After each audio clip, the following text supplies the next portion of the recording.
Hey guys, it's Sam, and welcome to Caps Lock, a podcast designed to help you live bigger, better, louder, and longer.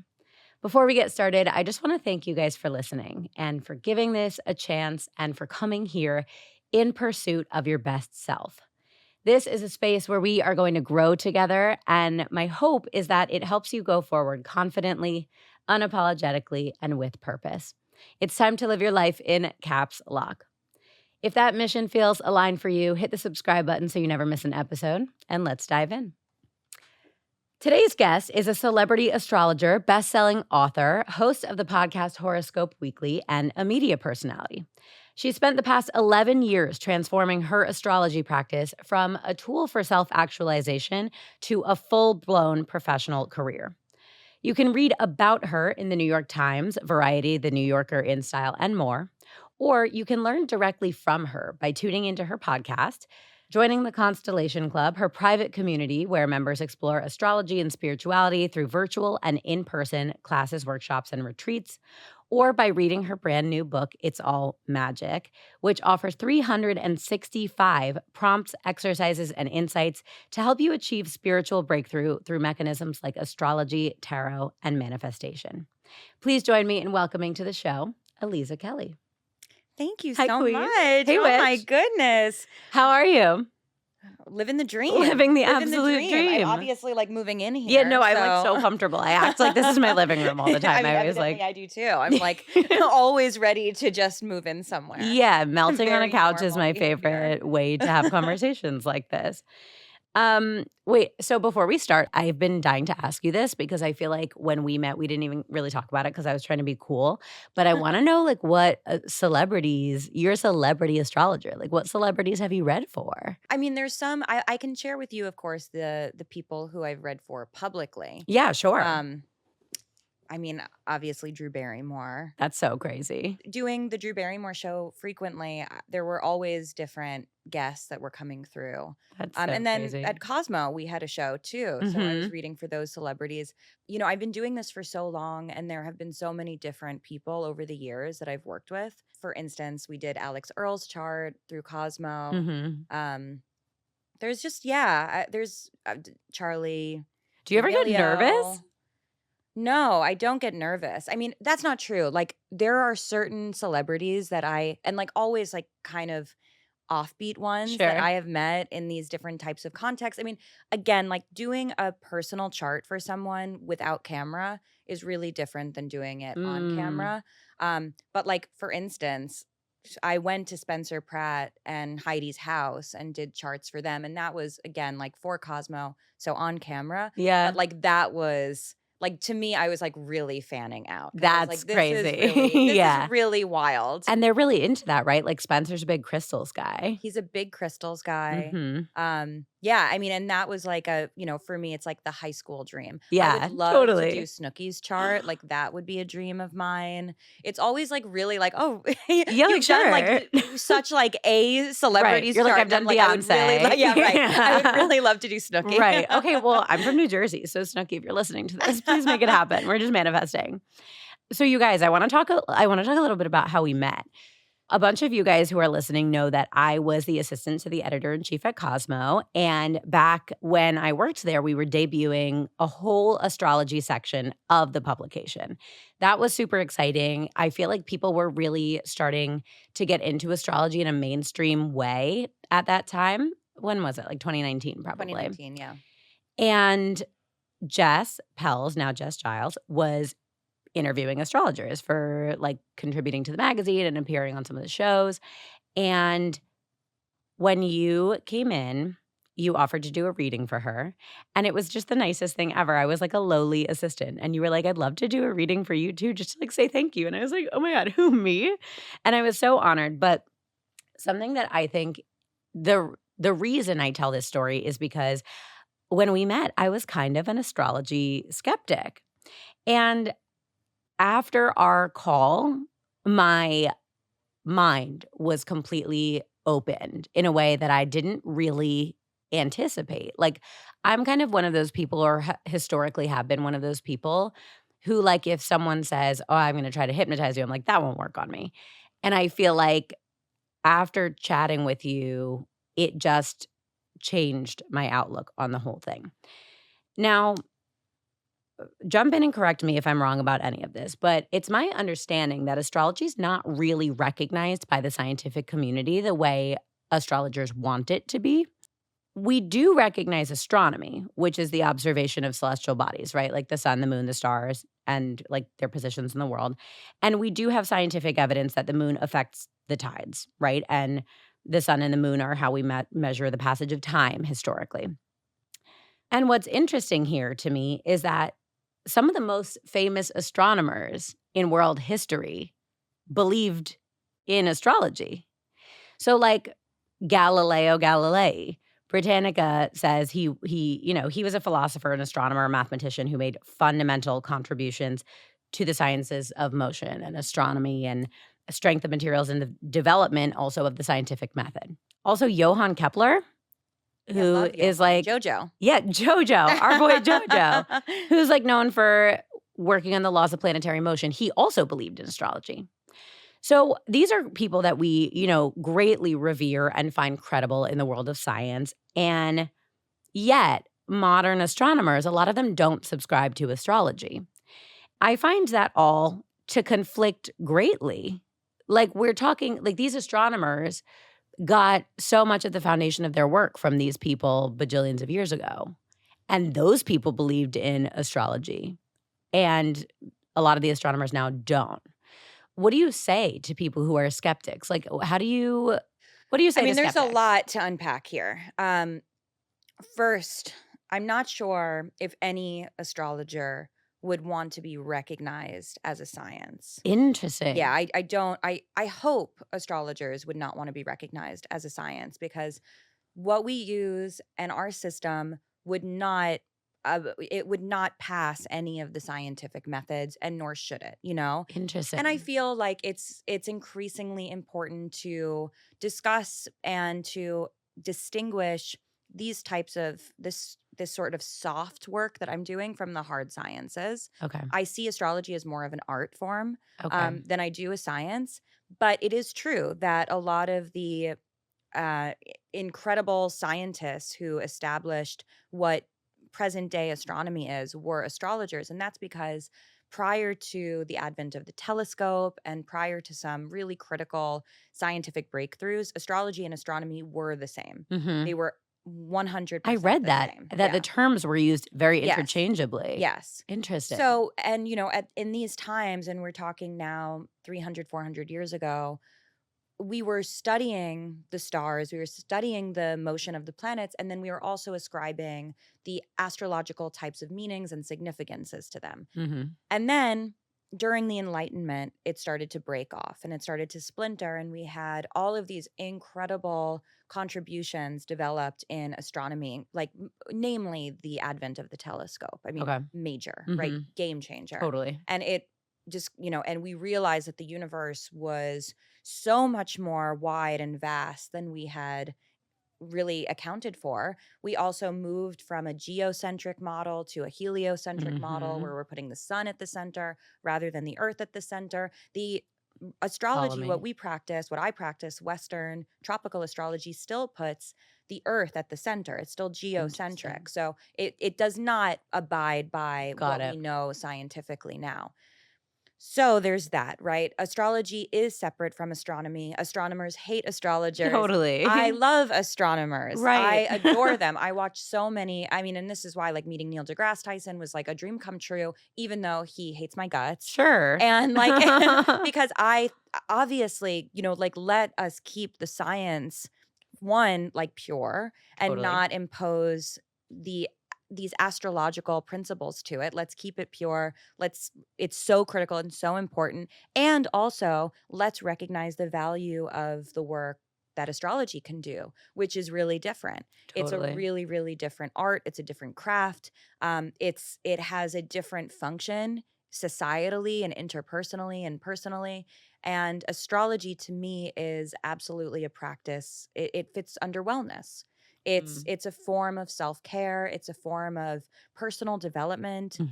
It helps us understand how we exist and move through the world. It helps us understand how we can really become our most actualized versions of who we are, Yeah. and support others along the way too. All of that is incredibly invaluable. And then whether or not astrology is real, and on the topic of convincing skeptics, I truly don't bother. It's not my job. I would not, I'm not an evangelist. I frankly don't care, Right. because I know that what I do makes a difference, because I've been doing it for over a decade and I see the difference that it makes in myself and then in all of the thousands of people that I've worked with over the years. I know that they feel more whole, more seen, more confident, braver, more courageous, more capable of living their best life through the work that we do with astrology. And to me, that means it works. Right. Totally. And like, we have better conversations when we have astrological conversations. I've gone to so many parties that are boring as fuck. Mhm. And then as soon as we start talking about astrology, things get interesting. And like, to me, Yeah. it's like so futile, but it's not, because ultimately we're here embodied in the present right now. And in order for us to really be the most conscientious, thoughtful, listening, capable people that we can be, we need to learn how to communicate with each other effectively. And astrology really helps facilitate those dialogues. And like, that's why it works, It's not because Yeah. it's scientific, it's because it's interpersonal and social, and it's a form of healing. I love hearing that because I do feel like so many times the question is like, is astrology backed by science? Like, can you prove it? Like, can you prove XYZ? And what you're saying here is you're not trying to prove anything to the scientific community. You're not trying to prove that your evidence is that it's helping people self-actualize and Yes. have better experiences and live bigger, better lives.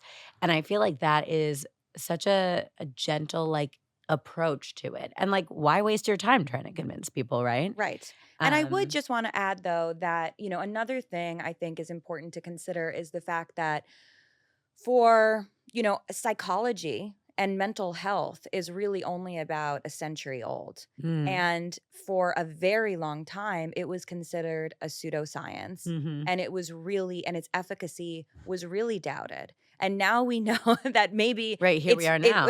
like, we need it so badly, and it might be Totally. the only thing that can save us all, right? Totally. So I also want to just like Great throw point. that out too, and Totally. recognize that, like, yes, these, as above, so below, the things that we do on a large scale matter, and also the things that we do on a personal, individual level matter, and the healing that we do for ourselves and to support the embetterment of others is also critical and crucial. Yeah, absolutely. I think that's so important. Do you feel like there are any, like, major misconceptions people have about astrology where they view it through a lens and you're like, you're not even approaching it the right way? Yeah, I mean, I think that, trying to equate it to a hard science like astronomy Mhm. or physics or Mhm. something that it just simply isn't, is, it's not going to work. Right. Surprise, Right, shocker. shock. Um, and I think that also, the sort of the overgeneralization of it.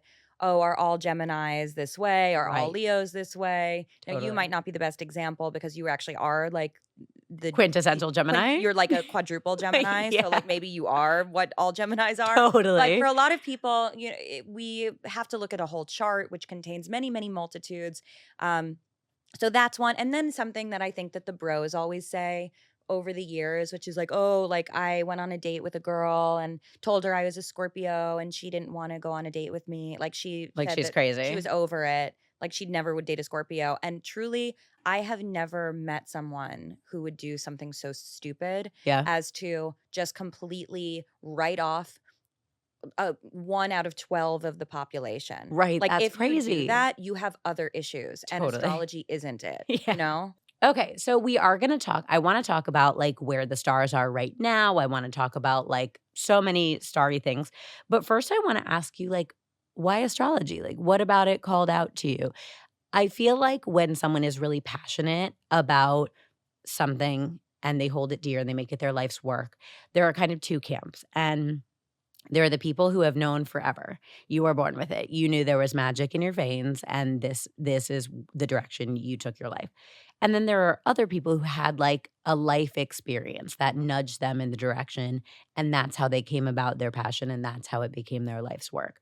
So I'm curious for you, like, did the call come from inside or from outside? I think it was a combination. I mean, when I think about myself, my little kid self, which I think is such an important practice for all of Mm. us to do and to recall, what are the things that lit us up when we were little? Mhm. And for me, it was absolutely magical things. It was the idea of going into stumbling upon an abandoned library, finding these like rare books and like finding them filled with spells. Like that was the type of stuff that really lit me up. Yeah. And those were the types of imaginary spaces that I like to play in.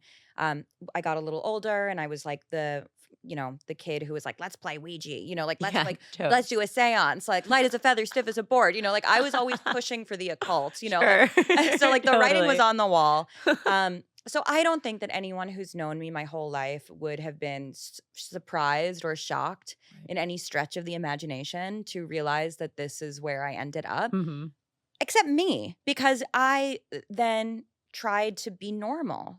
I really did try to Totally. be a normal person. And I went to a very normal college in Minnesota. And, granted, I was like an art major. So, like, that's a little, Yeah, a yeah. little edgy, Still but a like, little witchy. still, yes, graduated, started working in the art world, started working in art galleries, and found myself really, really dissatisfied Mhm. and really confused and feeling very fragmented and feeling very unfulfilled. And it was sort of a crisis of consciousness, as one has in their early 20s. But for me, stumbling back upon astrology and these sort of practices that I adored as a kid actually helped sort of bring me back to myself.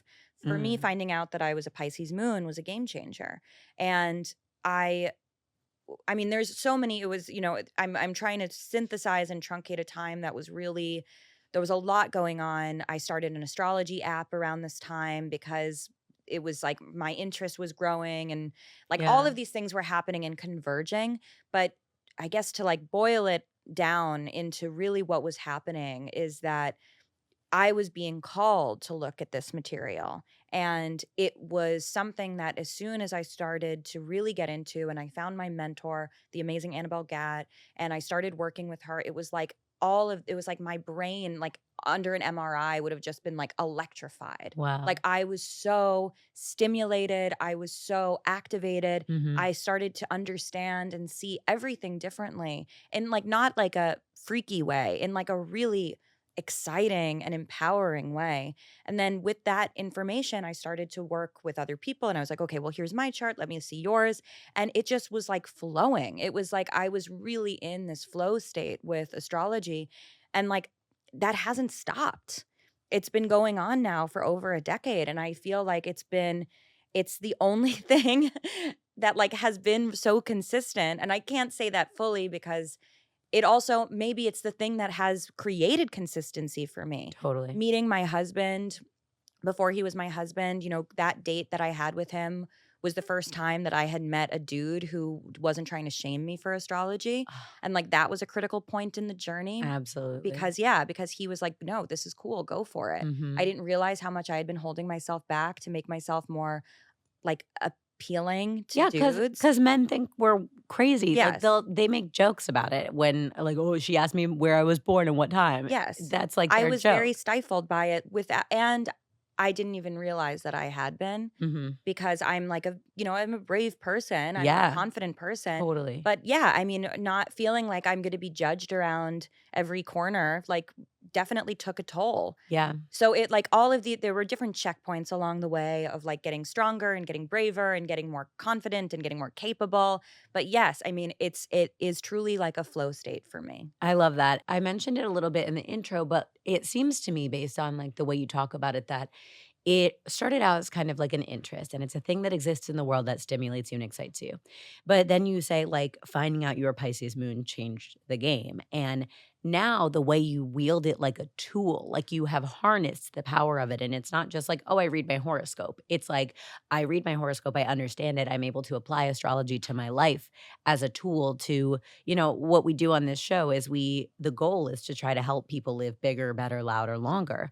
And I think a lot of us read our horoscopes every once in a while and we're like, oh, good, like I'm going to have a good day. Sure. But how do you feel like people can really harness the power of astrology to improve their lives proactively? Yeah. So another big piece of my practice is manifestation. Mm. And That's actually, I wanted to talk about that. of course, Great. great. Great. Perfect. Here we go. Perfect. And when I think that manifestation, obviously, it's like very buzzy. There's a lot of, it's a word we know. It's a word that also sometimes feels like it's stuck in like girl boss rhetoric. Hmm. Um, It loses its meaning, I think, yes, the way people yes, throw it around. exactly. But I believe that manifestation is a byproduct of, or chicken or egg. It lives alongside self-actualization. Totally. And self-actualization for me is really believing in yourself Hmm. fully and completely, understanding all of the dimensions of who you are, the things that you consider strengths and the things you consider weaknesses, and giving all of them your love and your attention and your empathy and sensitivity and strength, like Hmm. really like diving into who you are. Mm. And astrology is a tool to help you figure out who you are through a different language set. And when you know who you are, when you know what you want, when you know, and that can change, right? What you want should change. It should not be the Absolutely. same all the time. Right. But when you can be really radically honest with yourself about what you are looking to create within your life and what you're looking to build and develop, through tools like astrology, which is an extremely sophisticated way of being able to do it, Yeah, like you can figure out how to create that life for yourself. totally. I know it's true because it happened, for me, and it continues to happen. But like, yeah, it's, you can use astrology as a form of self-actualization, and self-actualization is a form of manifestation. Yeah, absolutely. And it's funny because I think we're still in a place in the timeline where people see astrology and they think witchy, and they see manifestation now and they think wellness. People pick up on things one at a time. And like you said, psychology and mental health and mental wellness, that's all like 100 years old, right? It's pretty recent. But we do talk about manifestation a lot on this show because I really subscribe to it. I really believe in it. And that I really wanted to talk about the relationship between astrology and manifestation. We do things like visualization and building your self-worth and your gratitude practice, I think is so central to that. And looking at the pages of It's All Magic, there seem to be a lot of prompts that speak back to those mechanisms of like visualization and self-love and self-worth and gratitude. It just, to me, like reading through a lot of those prompts, it felt like that you were getting at all of those things. And so, looking at the difference between astrology and manifestation, why are people picking up on manifestation differently than astrology? Why do people look at tarot and astrology and say that's so witchy when so many of the same basic principles are there? Yeah, I mean, I don't know. Like, it's like, let's put a pin in the witchy stuff, right? Sure. Because to me, I'm a witch. And Hmm. I would say that if you're practicing manifestation, you are a witch too. Oh, I love You to hear know, it. why wouldn't you be? We are all witches. We should all be brave enough to call ourselves that, especially if we know that we are energetic forces and that we can have agency in our lives. The world Hmm. needs witches more than ever. So let's all embrace the witchiness of it. I love it. I also do see astrology in these like goopy spaces. So I Hmm. think that a lot of it is branding. Hmm. I think a lot of it is trying to figure out how to, what different companies and brands and, you know, like spaces are doing to try to figure out to like bring in their demographic of people. Hmm. For a lot of people, I think that this sort of like, very clean aesthetic, very Gwyneth Paltrow, very Venusian Libra is like feels accessible and feels aspirational. So, Hmm. like if we're doing astrology in those settings, maybe that's a little bit more palatable for people than doing it in my dream space, which is like a, Like a mystery, coven. Yeah, library where we're finding right. spell books. Right. But it's ultimately one of the same, Yeah. Yeah. it doesn't matter to me how people come into it. I just like the fact that they are. Yeah. Right now, that could change. Totally. There's a lot of room for like weaponizing this work and for 100%. exploiting it and all of that. And that's already happened And we do tenfold. that But with everything, like as a yeah, society, right? yes, yes, Everything yes. starts out great and all fun and games, and then it becomes dangerous. Well, that was a big thing actually for me with astrology. And it was I was at a crossroads, you know, a million years ago now, of sort of, do I want this to be my business? Mm, Because this is pure to me. you Yeah, when know? it becomes work, what does it do to the thing you love? Yes, and that was something that I had to really consider is like astrology is so like it's a passion and it's a love of mine. Like, do I really want to? And for me, it's always go all in. So like, do I really Yeah, want to go all in and like right. just like blow it out like this? And I'm ultimately really glad that I did because it Mhm. has stayed Yeah, pure. and it has helped, it seems, so many people that you work with, like, one-on-one and in group settings, and it seems like it's had a really big impact, so I'm selfishly glad you did Yeah, too. and I wonder if maybe asking yourself that question means that it's like you're coming at it from the right place if I you're asking agree. that question, you I know? agree. Most of the entrepreneurs that I've met who are really, like, their business is rooted in their purpose and their mission, it's the biggest question they ask themselves. It's the last question before you go off and do the thing, before you premiere, before you launch, before you debut. Because you wanna protect that thing, it's sacred, Yeah. and the outside feedback and, the question marks and the noise, and when money gets involved, like, all of that has the potential to ruin it. So I agree, I think it is a sign that you are approaching it from a good and healthy place. Thank you. I seeded that, but Yeah, thank yeah, you. yeah, but I you're just needed you right. to hear I needed to But hear it. no, you're right, and I it's funny, the last time I had a guest in here, we had that same exact conversation, and I came at it from the perspective of this show. Like, I've been having amazing conversations, I've been learning about myself and doing a lot of personal development, and the idea is that I don't come on here and, like, tell you what's good for your life. The idea is that I find out what's good for my life, and then I share it because we're all doing it together. And I said to her, like, "I have come to that similar crossroads now. This project is very new. Um, this feels, like, very meta to say, so I'll look into the camera, but, like, as of this recording right now, no one knows about it. So, I'm still in this place where it's, like, this perfect, safe territory, and it's nerve-wracking to put it out in the world because it taints the sacred feeling of it. Yes, So, I do think it's right. or, it's going to enhance it Mhm. too. Right, and Something that astrology a component, and this is why I think astrology is such a gorgeous language, is because things like this, like what I'm about to say, there's a whole area of your chart that is requires external variables to mm, activate it. And it cannot be activated without other people, contracts, external situations, wow. people who see and understand your work. A part of self actualization is also being like in the world, Totally. and so yes, like that beautiful flow between like what am I making in my like private space versus what am I sharing? Like if we're asking those questions, we're doing the whole thing right. Oh, that is so validating. I love to hear that, and it makes perfect sense too. Like, astrology doesn't exist inside you as a vacuum, right? Right. Like, so that makes perfect sense. And feels like a great time to ask you what is up with the stars right now. So, these past few months in particular, I've been hearing a lot about Jupiter in Gemini. I was having, I don't know, it was literally this one day when everyone told me about it. I was having a great day. I was posting about it, and I got like 45 DMs being like, it's because Jupiter's in Gemini. And I was like, okay, don't really know what that means. So, um, how long does it go? Like, how long do we get it? What does it mean for all of us? Is there anything else going on that that we should all know about? Like, what's in the stars right now? Okay, so Jupiter is the planet of expansion and Mm, abundance, and it really is like this. It's considered the great benefic in traditional astrology, which means that it is known for its like larger than life blessings. mm, Larger than life, also anything, right? Jupiter expands whatever it touches. So Jupiter is going to amplify whatever the landscape is. And Jupiter is going to amplify whatever sign that it's in and expand the vibrations of that particular sign, right? And that wow. energy that we're working with.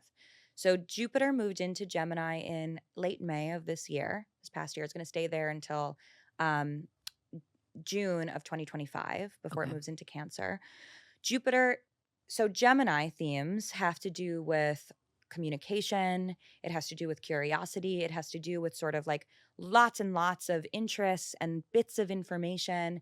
And Jupiter is actually a little bit challenged in Gemini because Jupiter is the ruler of Sagittarius, Gemini's opposite. Sag is like big picture conversations, big philosophies. It's like, let's meet for dinner at 5 and we're going to shut down the restaurant at 2 a.m. You know, it's like, Totally. let's talk about this all night I long. do love a Sagittarius for that. Geminis don't have time for that, right? Like Geminis are like, I would love to do it, but I actually triple booked, Ah. you know? So Oh we're man, I not feel like I'm being read right here, right now. so we're not getting like that sort of expanse that Jupiter wants us to have. Okay. So Jupiter in Gemini is a little bit challenged just in and of itself, right? Mhm. So some of the things that I was aware of going into our Jupiter and Gemini year, because the year is really defined from an astrological perspective by Jupiter. Jupiter has a 12-year orbit, which means that it spends 1 You get a year year in in each every sign. zodiac sign. Got it.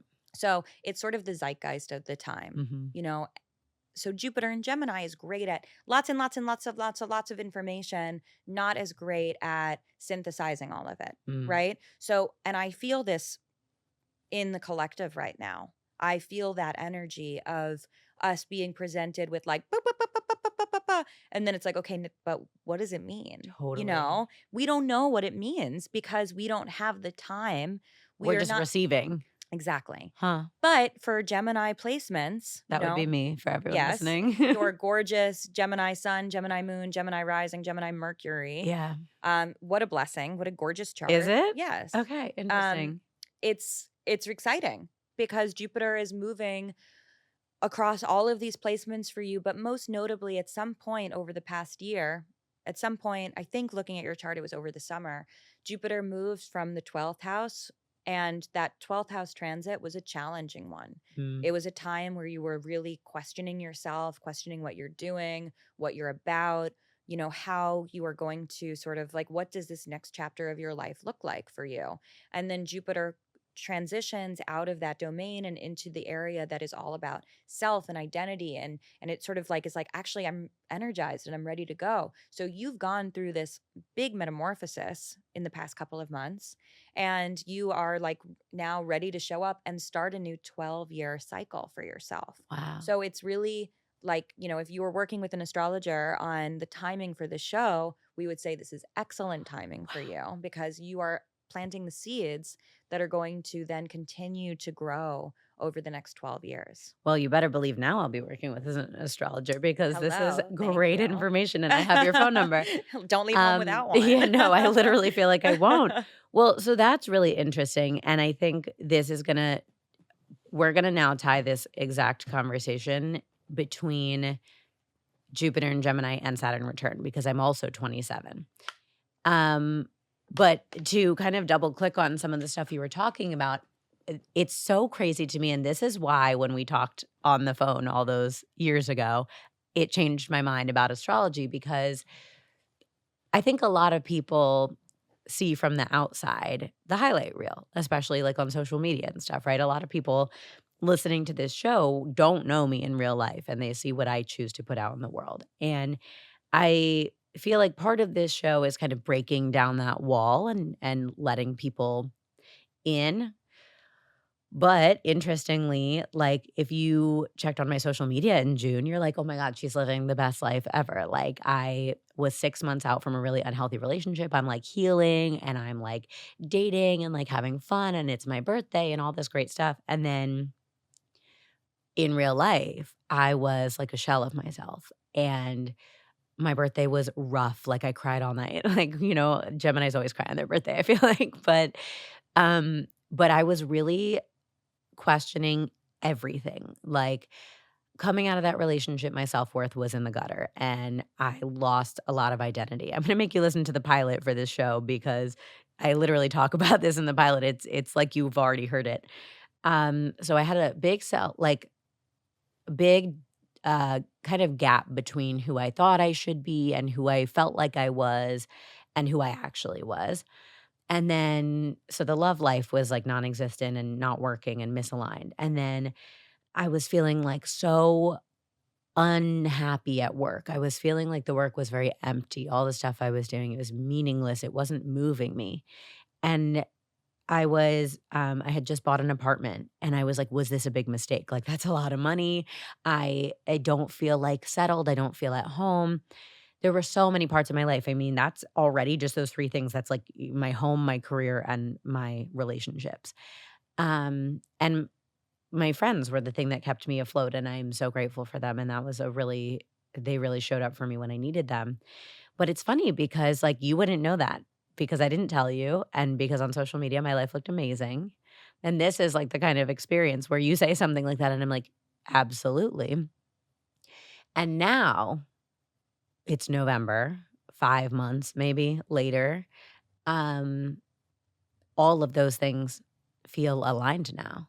The home is exactly what I wanted it to be, and it has all come together in a way that feels like so safe, and like it feels like a safe space for me. I'm in the healthiest relationship I've ever been in my entire life, and I can say that as someone who's been in really unhealthy relationships. I didn't even know this kind of relationship was possible. I'm doing this kind of work now. I'm building this show. I have had an incredible amount of like opportunities for self-reflection and growth, and I it feels so right. And it is similarly to you in the astrology. It comes from a place of like love and gratitude, and I feel like every single day is a major development. And so when I talk about this stuff, I do feel like I'm hearing things about Jupiter and Gemini that explain it, or kind of like I can pin down times when that was happening. But I'm also 27, and this past birthday, when I was like a hot mess crying, was my 27th birthday. And so when I talk about the big transformation from like only a few months ago feeling like everything was falling apart to now feeling like everything's coming together, when I say that, I also have a lot of people saying like, "Well, it's also your Saturn return." Can you tell me what that means and what it is, and what is that part of what's happening right now? It's not your Saturn return. Okay. So that's the So big all of my reveal. astrologers, non-astrologers in the DMs, relax. Please chill. It's not your Saturn return. You have not had it yet, so it is coming. You are, Interesting. God willing, going to Uh-huh. have a Saturn return. God We all willing. have to have one. Okay. But you are not having it yet. Okay. You have about another 2 years. Oh, okay. Yes. So we're like closer So to never 30, mind. like 29. So forget it. that whole segment. No, Well, I'm just because kidding. I'm just but I had a lot of DMs being like, "Well, it's also your Saturn return," and I Yes. was like, So "Okay." there is a misconception because there's a lot of things that happen in our late 20s. We go through what is called first our progressed lunar return. Then we go through our nodal opposition. And then we go through our Saturn return. Are these timed to like ages? Because I do have people listening who are younger than me, older than me. Yes. So our progressed lunar return your progressed lunar return is going on right now. Okay. You are also about to begin your nodal opposition. So this is when you are 27, 28, 29 into 30. Your progressed lunar return really touches down at about 28. Your nodal opposition for you is going to be starting in the beginning of 2025. Okay. So let me just touch on some of these. Yeah, I want to know what all that means. It really is an interesting age. And it really is sort of like, I see it as a portal age. It is sort of the transition into your late 20s. And in the late 20s, that gateway opens up so much for us. So much growth happens in our late 20s. It's like, and astrologically, it's like the chart just gets lit the fuck up, and it's just like out of control. It's a wild time to be alive. Do you feel like it's related to the completion of development of the frontal lobe? I hope so. I hope so too. Yeah, I mean, I didn't really think of that until right now, but it's like the last like between 25 and 27 is when most people's frontal lobes finish developing as well. Yeah. God, if I could only turn I'm back like, I hope mine is finished. Yeah. I think mine's still going, Yeah. honestly. Forever Okay, young. so tell me about what all those things mean So, that yeah. you were saying. So, your progressed lunar return is what happens when, through a technique called progressions, which is basically the chart transforming, the chart getting older. Where the moon was at the time that you were born syncs up with where it is in the sky right now. So it's like there's an alignment between your moon and this progression of the moon. And this is the time that we become our own mother. This is when we really embrace and accept our emotional experiences. This is a time where we actually, if we do this right, learn how to give ourselves a lot of compassion and grace and gentleness. And we often we give back to ourselves either what we received and what we have been lacking, or what we didn't receive and what we've been needing. Hmm. So it's really a time when we learn how to take care of ourselves. And that's what's going on in your chart first. Wow. Now, I want to add that because your moon is in Gemini and Jupiter is in Gemini, you're having your progressed lunar return sync up with Jupiter conjunct these planets for you. So this concept of self-care is like larger than life right now. Yeah, it And this is. concept of like, how am I going to be nice to myself? Hmm. What does it look like to actually be nice to Sam? Yeah. Is like the thesis of the moment. I literally, it's so crazy. I could listen to you talk about this all day. I think I learned how to love myself for the first time this year, and to forgive myself, and to tell myself it's okay when no one else was. And I think it's a huge part of why things are coming together for me. Yeah. Yeah. So I mean, I think that the correspondence, for instance, between like the 27 club and the progressed lunar return has to do with the fact that if we learn how to tend to ourselves now, we set ourselves up for success for our nodal opposition and for then the Saturn return, which is kind of like the ultimate transition into adulthood. So Okay. after the progressed lunar return, we go through a nodal opposition. And what that is you have these things called nodes in your chart, the north and south node, and these are points that are linked to destiny. The south node represents where you are coming from. The north node represents where you are supposed to be going, where you're supposed to be moving in your life. These nodes, these placements during the nodal opposition get activated by eclipses. So yours are in Virgo and Pisces. Okay. And we are about to start our new eclipse series in Virgo and Pisces, Wow. which is going to continue through 2027. Wow. And each time there's an eclipse that comes around in Virgo or Pisces, these nodes in your chart are going to get lit up. And they're going to get lit up in the opposite way. So this opposition sort of forces you to look at all of the things in your life and be like, am I actually in alignment with my destiny right now? And you might not know that that is the question that's being asked of you, but you'll feel it. You know, Wow. you'll feel like if things are not going according to plan, if you feel like you are on the wrong fucking track. Yeah, like if you feel misaligned in the world, that Yes. means something. And oftentimes for us, that is really destabilizing, right? Because like you have this partner, you have your job, you're living in a place, you're doing a thing. And then suddenly it's like things start falling apart around you. And you're like, what is happening? My life is over. Wow. But actually, your life is just beginning. You know, Wow. like actually, like your things are shifting so that it clears the way for new possibilities. And not just new possibilities, but the possibilities that you are supposed to receive in alignment with what your destiny is, you know, Totally. NBD. Mm-hmm. So then that happens. And then you have your Saturn You go, return. so then that happens next. Yeah, and Like then you have I your can't Saturn even return. move on from that. I That know. is crazy. Yeah, these are like lesser known, but really, really important Yeah. astrological happenings. And people don't talk about it, but you know, everyone, you know, loves to say the age old, like one door closes, another door opens. You have to get rid of the out with the old to make room for the new. But that is a really pretty clear explanation Yep. of why and how that's happening. And I've never heard anyone say that before. Yes. Okay, so big then stuff. And then you then go it's through your Saturn Saturn return. And your Saturn return is when you become your own daddy. And this happens obviously after you've learned how to become your own mommy, Mm-hmm. which is during our progressed lunar return. Okay. The Saturn return is when you are now, it's like the beating of the boss, you know, it's like Mhm. you are forced to really put all of the pieces together and reconcile everything that you've learned. And it is a time that we go through massive metamorphosis in terms of what we are doing, how we are showing up for ourselves, what matters, what we are saying yes to. We're learning how to set boundaries. We're learning how to establish sort of our own protective layer. We are showing up for ourselves as the daddy we have always needed. We become our own daddy. Huh. If we do it right. If we do it right. And how do you do it right? By that's a good question.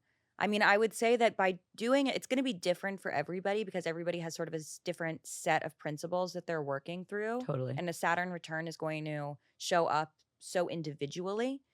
But really, how we do it right is if we one, are brave, and two, are steadfast with what we know we deserve.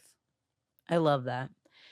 I think brave is a big part of what we're trying to do on this show is just give people the tools they need to be brave. Um, wow, that answers so many questions.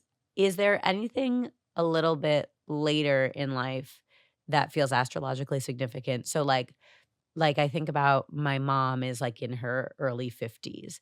Like what happens at that age? Is there like what's after Saturn return? You have 3 Saturn returns actually in your life. What? Yeah. So there's like, I mean, People do not talk about this enough. there's a lot of things that happen, right? Like we could go through the whole I mean, it's your list. whole life, It's your I'm whole sure. life, right? Totally. You go through a Chiron return, which is in your early 50s. You go through hopefully 2 Saturn returns if you're lucky enough to live through both of them, Totally. for all 3. We have Jupiter returns, we have Uranus returns, we have Uranus oppositions. Like we have So your whole life can your really be whole tied life. back to Yeah, astrological yeah, events yeah. and okay. And oftentimes when we're in our early 20s is when we start to realize like, oh shit, like there's timing Yeah, for to things, everything. Um, Okay, I'm gonna pivot a little bit because we do have to wrap because I could literally talk to you forever and ever. But I'm gonna pivot just quickly because you shared some tea with me by email when we were Oh scheduling no. this, and we need to discuss.